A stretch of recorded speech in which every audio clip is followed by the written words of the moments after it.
Hey, it's Kate WTI. If you're looking for a plain black polo shirt, you've got to check this one out. It is so comfy.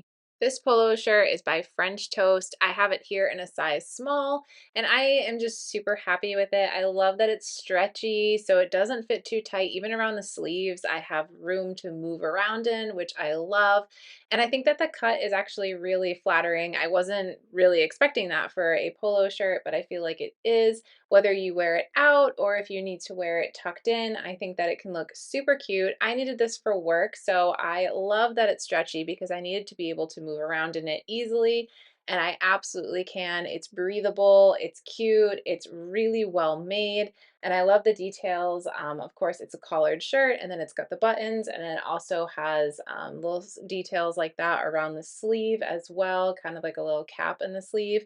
But that stretchy material just makes it so incredibly soft and comfy to wear. I was honestly so pleasantly surprised by this shirt because I was thinking that it wasn't going to be comfortable or cute, but I really love it and I think you will too. That's just my point of view.